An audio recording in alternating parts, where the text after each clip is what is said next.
Hi everyone. As you're all aware, some of us are in lockdown.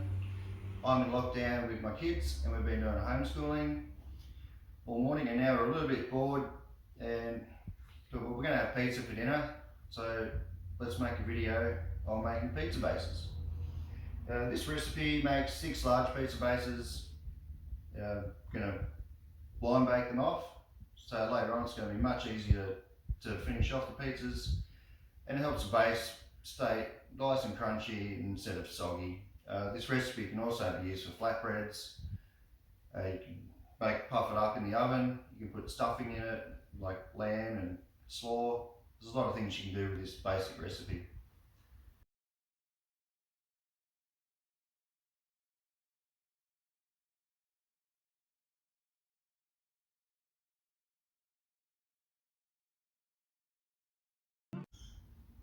Okay, so first we're going to run through the ingredients and the utensils I'm going to use. Down here you've got 1.5 tablespoons of yeast, 25 grams of caster sugar. You could use raw sugar, doesn't really matter when you're at home. 40 mils of olive oil. I use extra virgin olive oil. 2 teaspoons of sea salt flakes. I just use pink sea salt. A kilo of flour. And I've got a bit of extra flour to roll them out later. I've got a jug here, so we're going to mix the yeast and sugar with some warm water. A spoon's just to start mixing the dough, a whisk and a rolling pin, and I've got a holy tray which helps pre-bake the bases, gets the air circulating around the whole base, and trays just to store that on the bench so it doesn't make a mess.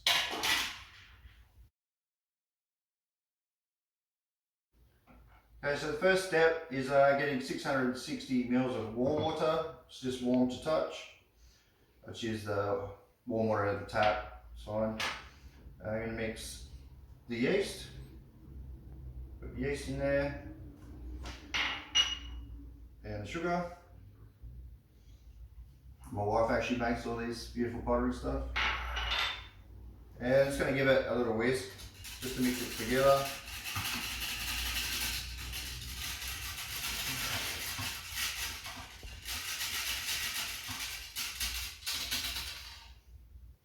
And that's going to take about 10 to 15 minutes to activate. You want to see a nice layer of bubbles sitting on top. Okay, it's been 10 minutes and the yeast has got a nice layer of foam on there, which is good, that's what we're looking for. Next step is to mix the flour into the big mixing bowl. Flour in there. And then add the salt. Just crush the salt as I put it in because they're flakes.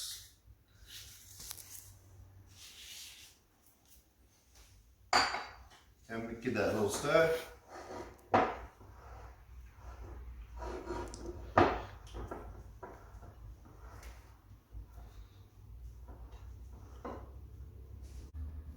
Right, so next we're going to add the yeast liquid to the flour.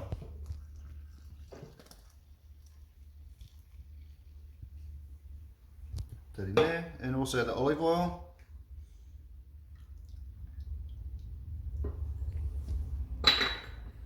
I'm just going to mix it gently till it forms a ball.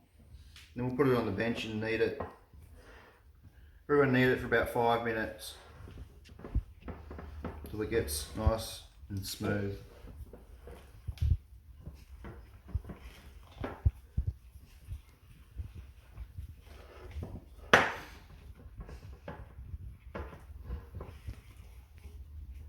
Sometimes you might need a little bit of extra water. The flour could be different moisture content in the flour, could be a bit drier.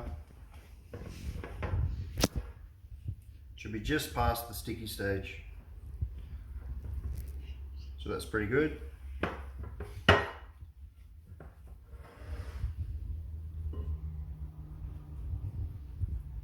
Just put it onto the bench.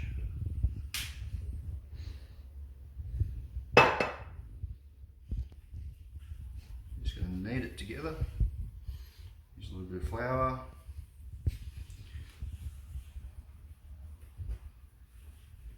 So about 5 minutes.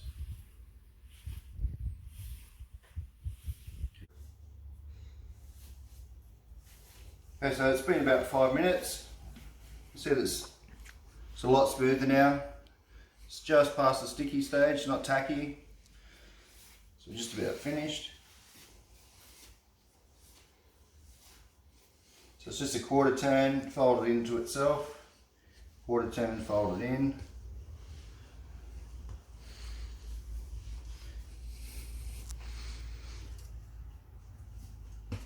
Just trying to get flour. Okay, I'm going to put it back into the bowl and cover it. It's going to take about 25 to 30 minutes. We want it to double in size. So now I'll put it somewhere warm, either inside or even outside. Today's quite cold, so I might just put it outside about 25 minutes and then check it. I didn't have any cling wrap, but I only had foil here today, so I'm just going to use foil. Doesn't really matter, it just stops getting a crust on the dough. So yeah, normally I'd use cling wrap. Right, it's been half an hour outside, just in the sun. So it's only 18 degrees outside, it's not very hot anyway. Take the lid off. Come over and have a look, Rob. It's see it's doubled in size nicely. It's nice and airy, that's exactly what we want. Okay, so the next step is to tip it out onto the bench, and we're going to divide it into 6. Just get it out of the bowl, probably a little bit of flour. Not too much flour, you don't want to make it too hard.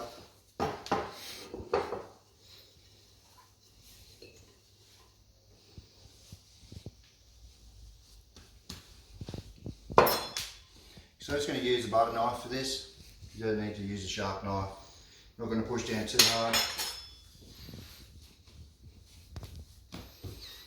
Just nice and soft and stretchy, elasticy. Just cut it in half. And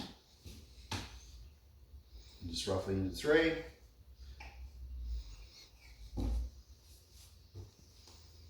This one. Okay, next we're going to roll them into balls. So they're much easier to roll out into a round shape if we start with a ball. There's a few ways you can do it. You can just get the ball. You don't want too much flour because you want it to sort of grip onto the bench as we roll it. If it sticks a little bit too much, use a little bit of flour. Just roll it like that. This is probably the easiest way to do it. Once you get a nice ball, we'll just set it over here. The other way, you can turn it with your hand and twist as you're turning it, and push down with your thumbs. This is the way I usually do it, sort of turning it inside out.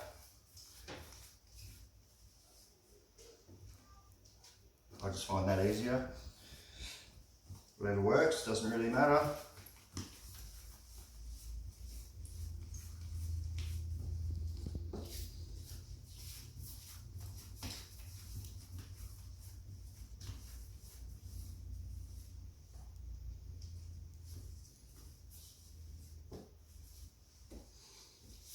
Now if we roll them out, we want to let them sit just for probably 5 minutes. Usually by the time you finish rolling out the last one, you can come back and roll out the first one.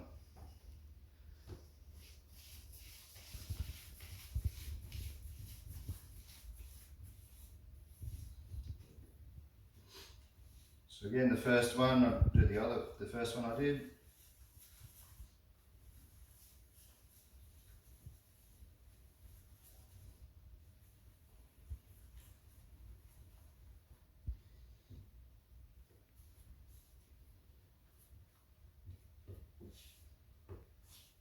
Put that over here.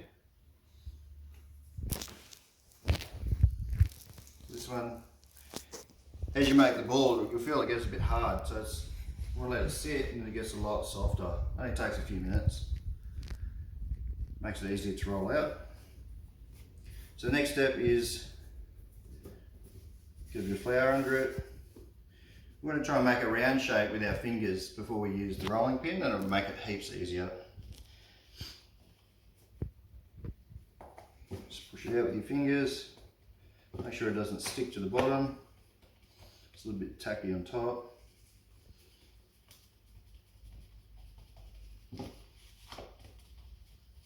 This is quite easy, it's not hard.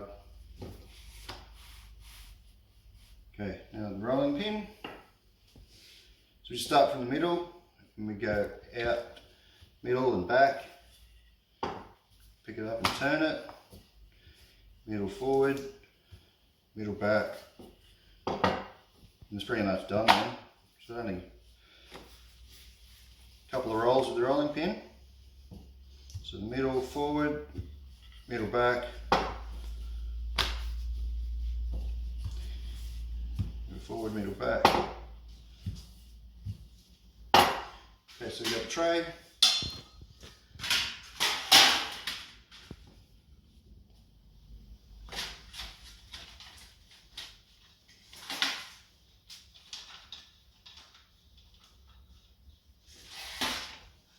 Just pull it out to the edges if you want.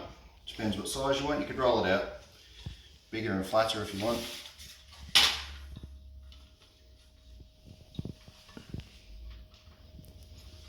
Okay, so now I'm just going to put it in the oven, not on the tray, just like this. It's on 210, 220 degrees, fan forced oven, degrees Celsius, for about 4 minutes.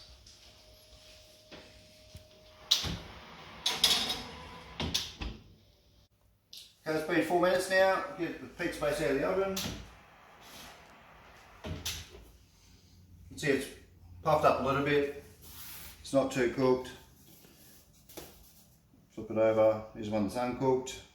Hasn't really shrunk at all. There's still a bit of thickness to it. Like if you like thinner ones, you could even get more portions and roll them out thinner. That's fine. Okay, so that's pretty much it. That's a pre-baked pizza bases. You can use these flatbreads in the restaurant. Big brush with olive oil, put some fresh rosemary or thyme, some preserved lemon and sea salt, and just cook it for another 4 or 5 minutes so it gets nice brown. And just cut it up and set it with the dip. Great for parties. Alright, thank you for watching.